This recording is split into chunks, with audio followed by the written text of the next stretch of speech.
వచ్చే ఎన్నికల్లో బీజేపీ బలోపేతమే లక్ష్యంగా పొత్తులపై అధిష్టానం నిర్ణయం తీసుకుంటుందని ఆ పార్టీ ఏపీ అధ్యక్షురాలు పురంధరేశ్వర్ అన్నారు. విజయవాడలోని ఆదివారం ఇతర పార్టీల నుంచి వచ్చిన నాయకులు, కార్యకర్తలు బీజేపీ అధ్యక్షురాల ఆధ్వర్యంలో పార్టీలో చేరారు. ఈ సందర్భంగా ఆమె మాట్లాడుతూ పొత్తుల వ్యవహారం అంతా ఢిల్లీ స్థాయిలోనే ఉంటుందన్నారు. తాము మాత్రం పార్టీని ప్రజల్లోకి తీసుకెళ్లేందుకు పలు కార్యక్రమాలు నిర్వహిస్తున్నామని వివరించారు. కేంద్ర ప్రభుత్వంలో మోడీ ఆధ్వర్యంలో అమలు చేస్తున్న అన్ని సంక్షేమ పథకాలను ప్రజలకు గ్రామ స్థాయి నుంచే వివరించే అన్ని విధాల చర్యలు తీసుకుంటున్నట్లు తెలిపారు. పోలరాజు గారు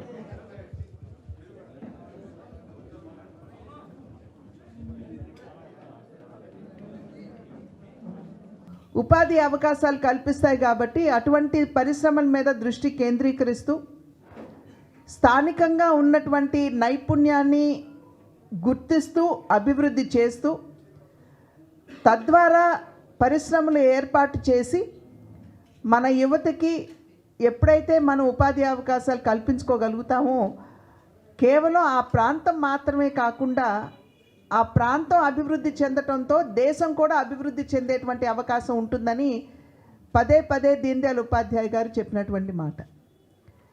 దీన్ దయాళ్ ఉపాధ్యాయ గారు వారి మరణానంతరం వారి సిద్ధాంతాన్ని యథావిధిగా భారతీయ జనతా పార్టీ నేటి వరకు కూడా కొనసాగిస్తూ వస్తుంది. సాధారణంగా వారసులు అంటే రక్తం పంచుకు పుట్టిన వారం అని చెప్పి మనం అందరం కూడా భావిస్తూ ఉంటాం.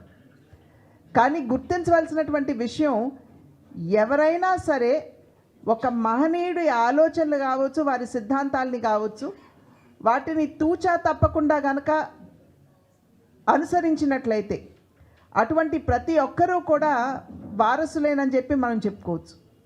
ఇవాళ భారతీయ జనతా పార్టీ ఏదైతే దీన్ దయాళ్ ఉపాధ్యాయ గారు మనకి అందించారు, ఆ సిద్ధాంతం కావచ్చు, వారి ఆలోచన విధానం కావచ్చు, దాన్ని ఇవాళ లక్షలాది మంది, కోట్లాది మంది భారతీయ జనతా పార్టీ కార్యకర్తలు యథావిధిగా విశ్వసించడం మాత్రమే కాకుండా చేతల్లో కూడా చూపిస్తున్నటువంటి నేపథ్యం.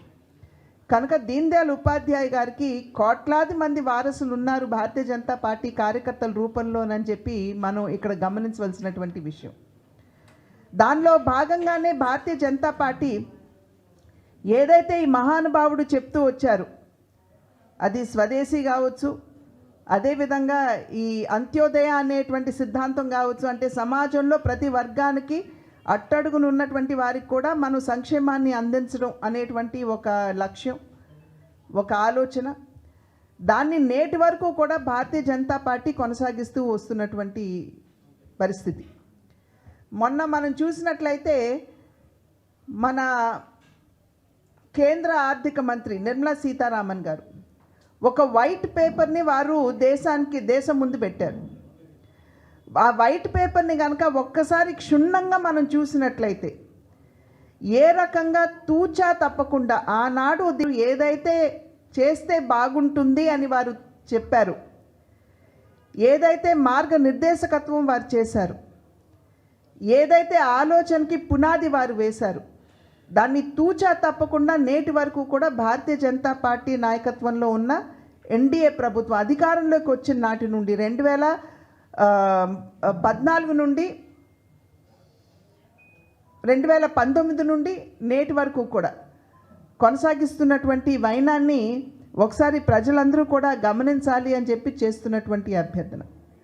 సాధారణంగా 2014వ సంవత్సరానికి ముందు అనేక సందర్భాల్లో మనం చెప్పుకున్నాం, మనం ప్రింట్ మీడియా, ఎలక్ట్రానిక్ మీడియా ఏది చూసినా కూడా స్కాముల పర్వాన్ని మనం చూసేవాళ్ళం. కానీ 2014వ సంవత్సరం తర్వాత మనం